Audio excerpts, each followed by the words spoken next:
Aloha, and welcome to another episode of Question of the Week. This is brought to you by Honolulu Christian Church and Evidence and Answers. And so, if you're enjoying what you're hearing, we encourage you to go to our YouTube website, either Honolulu Christian Church or Pat Zuckeran, and hit the subscribe button there or the like button there so you can be updated with each video that comes out. Now, the question for this week is this: did Christianity borrow its ideas from the Greek mystery religions?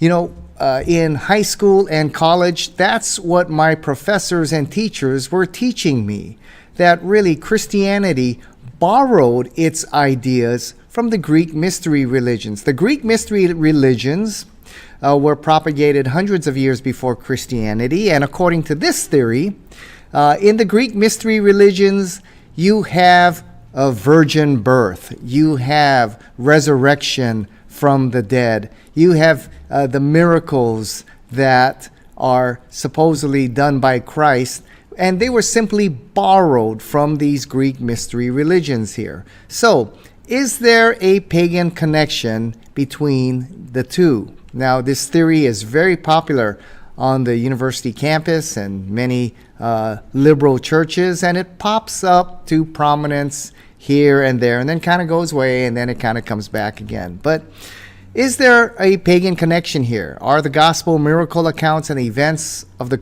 life of Christ, have they simply been borrowed from the Greek mystery religions? Well, let's take a look at this argument and examine the evidence. Now, there are several fallacies in this theory that we have to identify right off the bat. First, we have something called the composite fallacy. All right, the composite fallacy, where skeptics lump the pagan religion or the pagan stories together to form one super religion. All right, they treat them as one religion when trying to make comparisons with Christianity and the life of Christ. So by combining the various religious beliefs and these myths, an attempt is made to show strong parallels with the life of Christ and the teachings of the New Testament. So that's the composite fallacy. Second, we have what's called the terminology fallacy.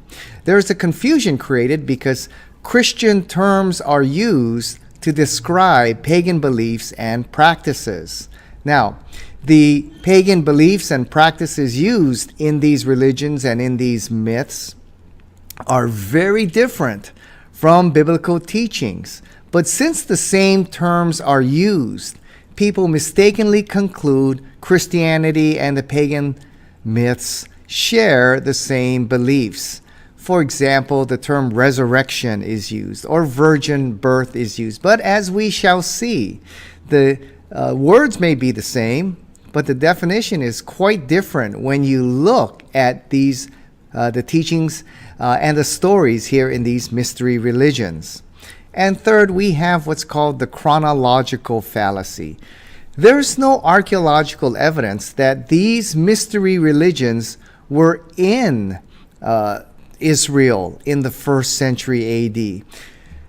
Historical records show that the 1st century Jews they despised syncretism with other religions. That's what caused them to go into exile under the Assyrian Empire and the Babylonian exile. All right, they really learned their lesson during the Babylonian exile, and when they returned, idolatry was no longer a problem in the land of Israel. So they really loathed the pagan religions, and any kind of syncretism they really despised and avoided.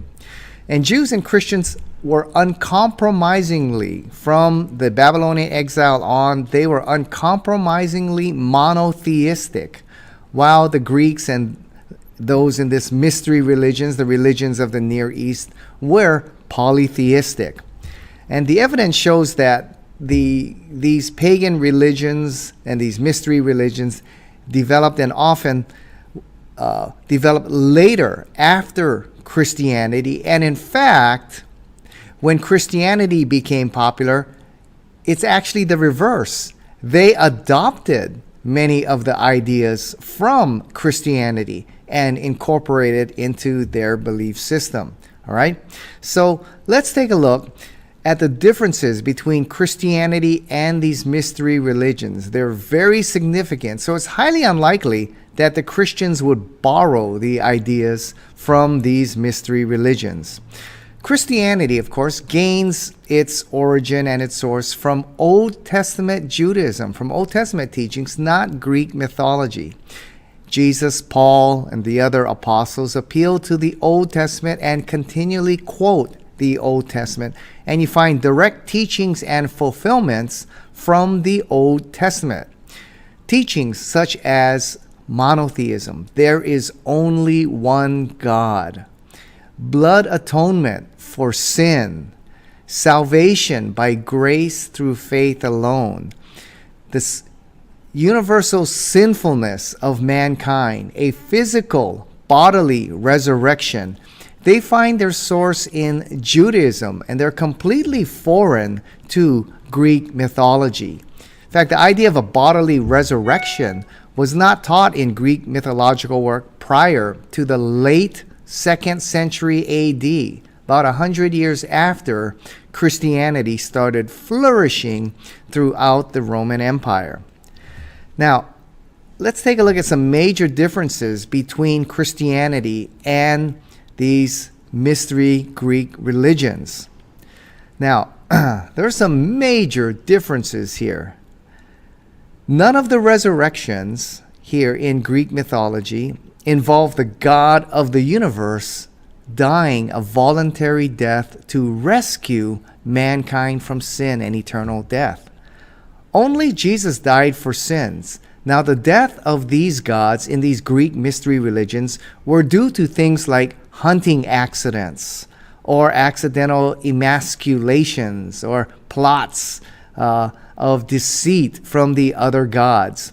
And the gods die not by choice, all right, but they often die by accident or by compulsion, sometimes in bitterness and despair, never in self-sacrificing, self-giving love as Christ did to rescue us from sin and death. Second, Jesus died once and for all, and he conquered sin and death and rose from the dead once and for all. While in these mystery religions, the gods repeat the death and rebirth cycle yearly, over and over and over again, often in accordance with the seasons. So during the winter and fall, that's when the gods supposedly die, and in the spring is when they supposedly rise again. Fourth, Jesus' death was not a defeat. It was a triumph. The New Testament's mood of exaltation stands in direct contrast to these mystery religions and these myths whose mood is sorrow and sadness over the fate of their gods. And fifth and finally, as we've been studying in the last couple of weeks, Jesus was a real historical person, and the death and resurrection of Christ was an actual event in history. We show there's a lot of historical evidence for the life, ministry, death, and resurrection of Jesus Christ. And you can go to our previous videos or go to our website at evidenceandanswers.org to look at the facts that we presented. So there is strong historical evidence for the death and resurrection of Christ. And the Christianity has always taught and has always insisted on the historical credibility of the account of the life of Christ, his unique ministry, death, and resurrection.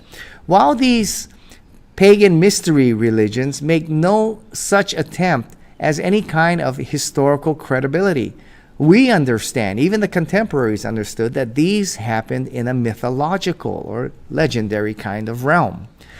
Now, critics or skeptics try to draw strong parallels between Christianity and these Greek myths, but when you study these individual Greek myths, you soon discover really there's very little parallel. The differences are significant and make the premise that, Christianity borrowed their ideas from these myths highly unlikely. Okay, let's take a look at some of these myths, all right, and see how close the parallel is to Christianity.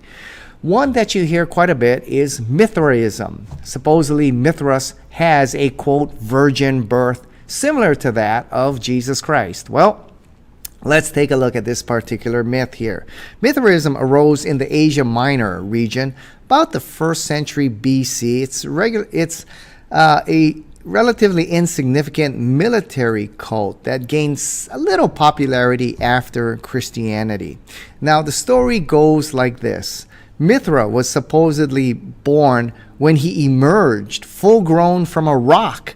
He was carrying a knife and a torch and wearing a Phrygian war cap. And he battled first with the sun and then with a primeval bull, thought to be the first act of creation. MITHRA slew the bull, which then became the ground of life for the human race. Okay? I'm sure you see very close parallels here between the virgin birth of Christ and that of Mithras. Another one that you hear quite a bit, Dionysius. Dionysius supposedly also has, quote, a virgin birth. All right, well, let's take a look at that story and see how closely it parallels with the virgin birth of Christ. There's several versions of this. One of the most popular teaches that Zeus fell in love with a mortal human being, and as a result of their sexual union, she became pregnant with Dionysus. Now Hera, Zeus's wife, in a jealous rage, had the Titans tear up the baby, and all is torn but his heart, which Zeus uses to recreate Dionysus and implants the fetus in the womb of a woman named Semele, and she gives birth to Dionysus. Or the other version is that Zeus has sexual relations with Semele and impregnates her, while Hera, in a very jealous rage, whispers doubts in Semele's ear, and she begins to doubt if Zeus is the father of the child.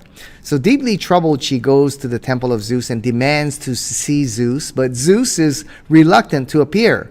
Finally, he appears to Semele, and she's burnt to a crisp, and she dies when she sees him. And Zeus takes the fetus and sews it into his thigh, right, and then gives birth to Dionysus. Okay, there is the virgin birth of Dionysus. Okay, I'm sure you can see the very close parallels between that and the virgin birth of Christ. How about resurrection? All right, they say that Christianity borrowed the ideas of a resurrection from these Greek mystery religions, and one of them that you'll hear quite often is Osiris, the god of Egypt. Right? Well, what's the legend of Osiris? Well, the legend has it that Osiris ruled Egypt and ruled well, and he decided to expand his kingdom outside of Egypt. So he left his sister Isis to rule the land while he went to spread his rule. And he returned after civilizing the earth. He found that his sister had ruled wisely and his kingdom was in good order. However, it's at this point his wicked brother named Set began plotting against him. There are many stories of how Osiris was killed.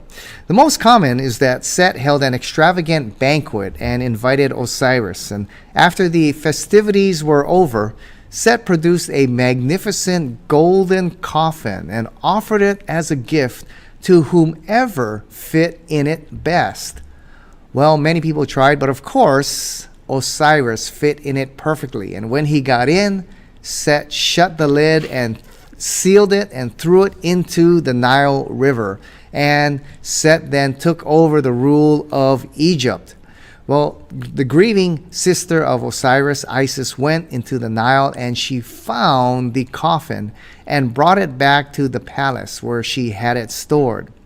Well, Set found out and tore the body of Osiris into 13 pieces and threw it into the Nile. And Isis collected all the pieces, 12 out of the 13, and she bandaged up the body together. And this became the first supposed mummy of Egypt. And the mummy of Osiris eventually transformed into an auk. And it's in this form that Osiris traveled to the underworld and became king and judge over the dead. All right, that's the alleged resurrection of Osiris. I'm sure you see very close parallels here to the resurrection of Osiris and the resurrection of Christ.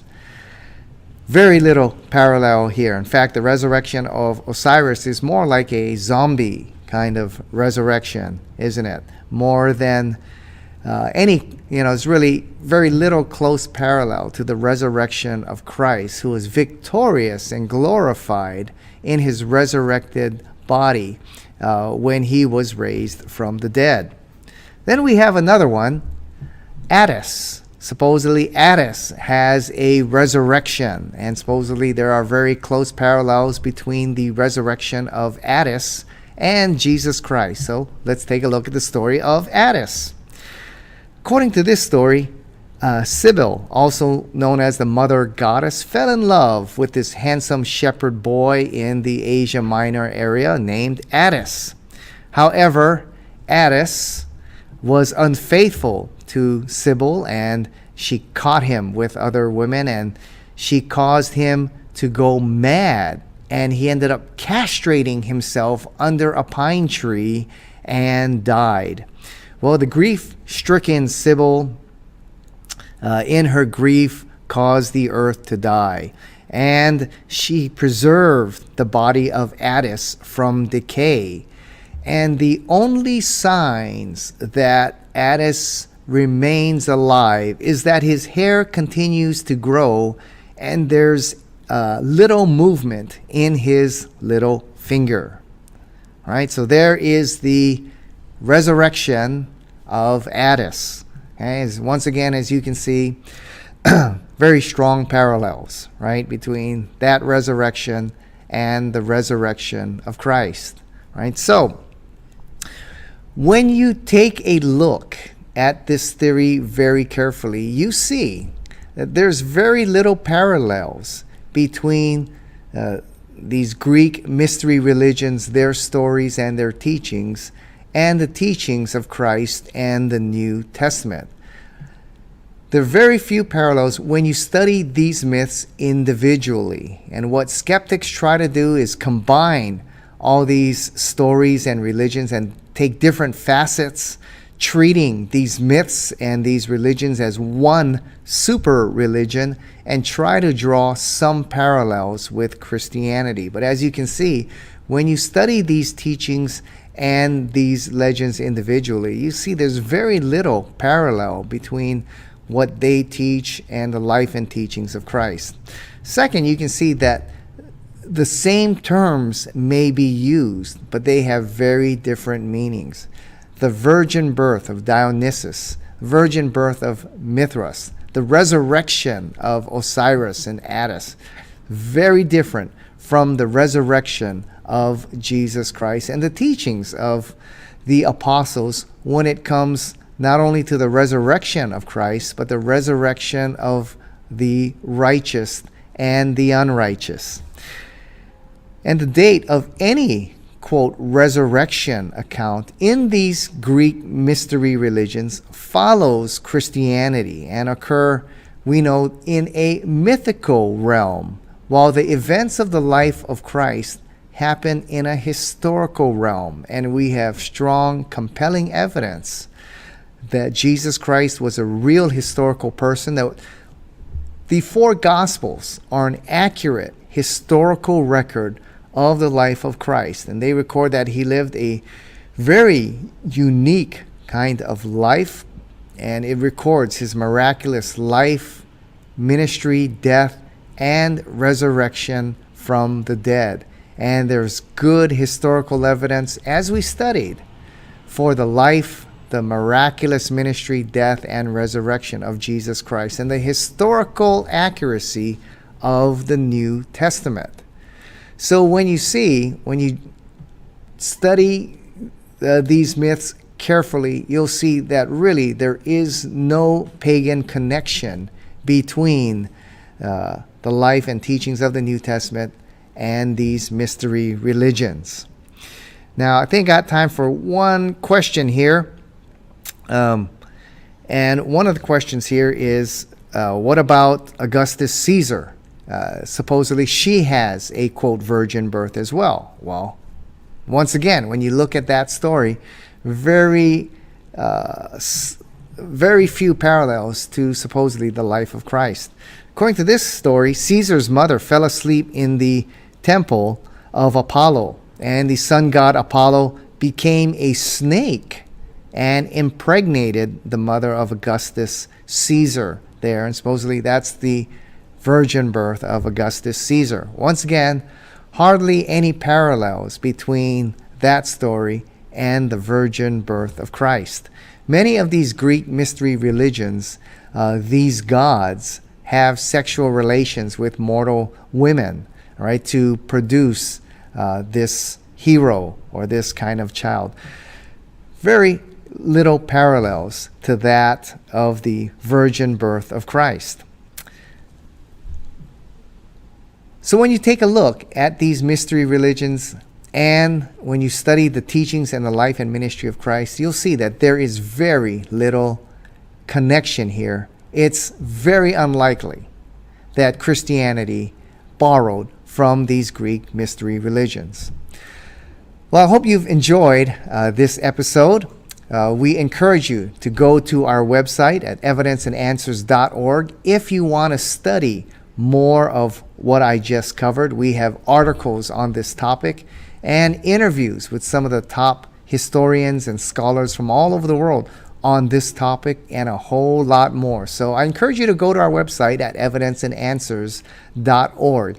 And remember, if you're enjoying this YouTube series, I encourage you to go to my YouTube webpage, Pat Zuckeran, and go to my YouTube site or the Honolulu Christian Church YouTube website and hit that subscribe button or that like button so you can be updated on all the new videos that come out. And we encourage you to send in your questions every week at pat@evidenceandanswers.org. pat@evidenceandanswers.org. And we'll try to address your questions here on a future episode of Question of the Week. So thanks for being with us. We look forward to seeing you again on another episode of Question of the Week.